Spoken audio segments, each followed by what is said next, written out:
magandang hapon mga kasari-sari test. Eto na naman ang Ate Tintin ninyo. So, syempre excited si Ate Tintin. Kahapon hindi tayo nakapag-upload dahil busy ang Ate Tintin ninyo. Syempre, i-update ko sa inyo ang itsura ng aking tindahan dahil kahapon pagod na pagod ako sa paglilinis, sa pag-aayos. At saka syempre medyo maalikabok dahil ang aking tindahan ay tabing kalsada, daanan ng mga kung ano-anong sasakyan, maliban lang sa mga truck na hindi yan magkasya dito sa amin. Pero motor, tricycle, mga kung ano-ano pang four wheels ay kasya naman siya, yung medyo katamtaman ng laki. So, nagbukas ako kahapon ng 6 o'clock ng umaga, nagsara ako ng bandang 10 ng tanghali, then namalengke ako, naggrocery ako. Siyempre, yan yung lakad ko talaga, importante. Umuwi ako mga bandang 1:30, nag-umpisa akong naglinis ng aking tindahan. Siyempre, open na rin siya, habang naglilinis ka may bumibili.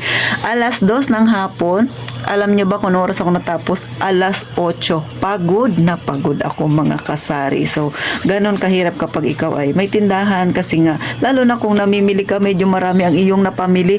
Pero kahapon namili na nga ako ha mga kasari. Ngayong araw na ito, may makikita na naman kayong bungi-bungi sa aking tindahan. Salamat naman kasi kahapon, kahit na nagsara ang Ate Tintin, ay umabot pa rin sa kota. So, yung pinamili ko, nabawasan na naman siya. Kaya, ngayon hindi ako namili, nagpahinga ako. Namili ako kaninang umaga pero sa palengke lang, mga sibuyas, kamatis at saka yung siomay na niluluto ko. So yan lang yung aking pinamili. Pero kahapon, namili na nga ako sa palengke, namili pa ako sa grocery store mga kasari at kung ano-anong anik-anik pa ang pinagagawa ni Ate Tintin. So ngayon, update ko kayo sa itsura na ng aking tindahan. Maganda talaga yung naglilinis ka.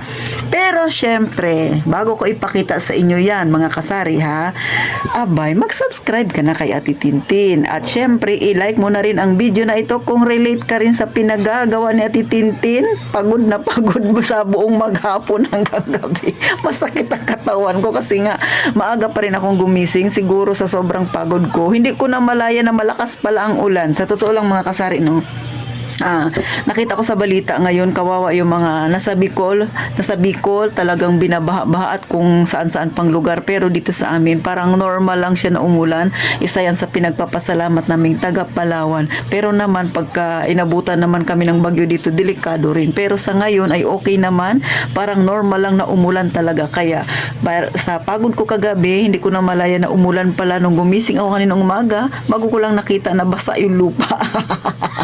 Pero namili pa rin sa Ate Tintin dahil tayong mga may tindahan ay hindi lang dyan humahanga, napabantay-bantay ka ng tindahan, kailangan mong maglinis, mamili, mag-arrange at kung ano-ano pa. So eto na, hindi ko na patatagalin mga kasari ha, ang ginawa ko kaninang umaga at saka kahapon, at saka bumili na rin ako ng lalagyan na kulay brown siya para hindi masyadong makalat ang aking tindahan. Lahat ng anik-anik doon ko pinanlalagay. Ang kagandahan lang, digulong siya mga kasari. So eto na, sana sa mga wala pang tindahan dyan, maliit ang pwesto ninyo, kaya nag-aalangan kayo magbukas ng tindahan. Sana ma-inspired ka sa tindahan ni Ate Tintin. At kung ang tindahan mo naman ay maliit, sana kahit papano magkaroon ka ng kaunting idea sa aking pinagagawa sa aking tindahan ng mga kasari. Hindi ibig sabihin maliit ang tindahan mo, hindi mo na pwedeng paramihin ang iyong paninda, siksikin ang iyong paninda, diskarte lang yan sa pag-aayos ng paninda at syempre sa paghawak ng pera. So, eto na ang tindahan ni Ate Tintin sa loob ng 4 na taon mahigit sa puhunang 20,000. Eto na siya ngayon, mga kasari. Eto na, presenting ang munting tindahan ni Ate Tintin. Yan yung karton na gamit ko. Wala pa tayong pambili para lagayan ng mga refillan. Hayaan nyo na. Siyempre, nandyan yung bigas nakalagay sa balde at tubig. Konti na lang yan mga kasari kasi nga yung mga walang laman na galon ay inilabas ko na. So, ayan. Sa taas ay mga school supplies kung makikita ninyo. At siyempre, nandyan din yung mga panghaplas na yan dahil nagkakaedad na tayo. Huwag kakalimutan yan. Char. So, meron tayong mga portfolio dyan, bond paper, cartolina, illustration board na laging hinahanap ng mga estudyante. At syempre, mga dio, ayan yan nilalagay sa kilikili. Diba? Ayan naman yung mga para sa pub conditioner. Diba? So, sa taas yan mga kasari. Next, syempre, yung mga conditioner natin nakasabit din dyan. So, inayos-ayos na titintin yan. So, kung mapapansin niyo marami na namang bungi-bungi, samantalang kabibili ko lang ng paninda ko kahapon. So, salamat naman sa Panginoon at medyo maayos-ayos ang ating benta kahit na merong bagyo ngayon mga kasari. So, yan yung bandang kaliwa ko yan. Ito naman yung sa likuran ko kapag nagbablog ako na nakikita ninyo. Diba? So, salamat naman ang 20,000 pesos ko na puhunan. Ayan na siya ngayon mga kasari-sari. Ayan na yung aking paninda. So, masaya lang pag nakikita mo yung paninda mo na malinis, maayos, nakaayos talaga siya. Diba? Madaling hanapin pag may kailangan ka at presentable sa mga customer mo kung titingnan nila. Char.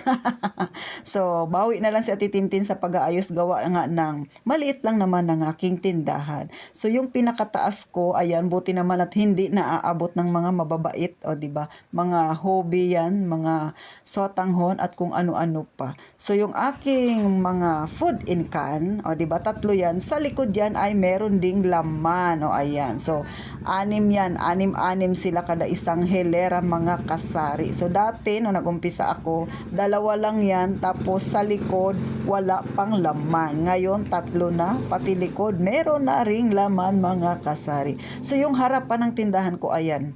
Mga biskwit na yan, mga nakatali-tali. Bakit? Syempre, iwas sa mga bait na nangangagat. Diba?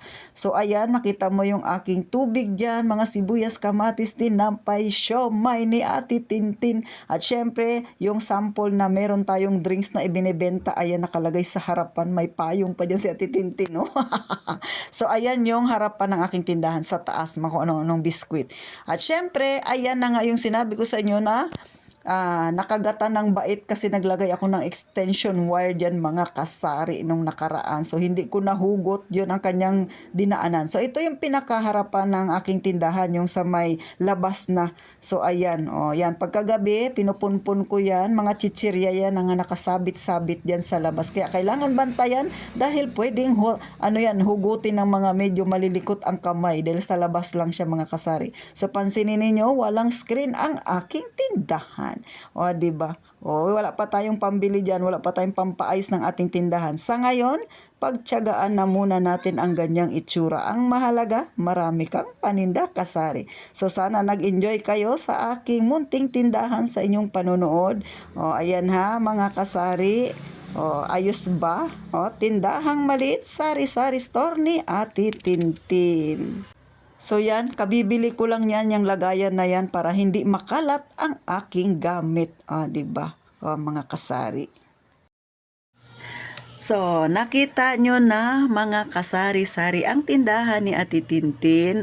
Diba? Maliit lang ang tindahan ko. At saka kung napapansin ninyo mga kasari, may yung dinadaanan ng langga, may siniksikan ako doon kasi nga may bubit doon dumadaan. Kagabi, hindi ko na napansin na may dumadaan-daan doon.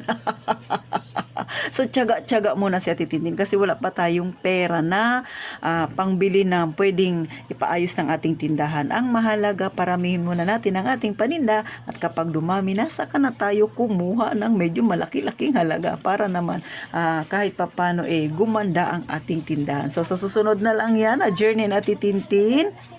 So, paano mga kasari? Sana natuwa kayo. Hanggang dito na lang. Huwag mong kalimutang mag-subscribe. At syempre pa, maraming salamat sa lahat ng subscriber na patuloy na sumusuporta. Hanggang dito na lang. Mag-iingat tayong palagi, mga kasari.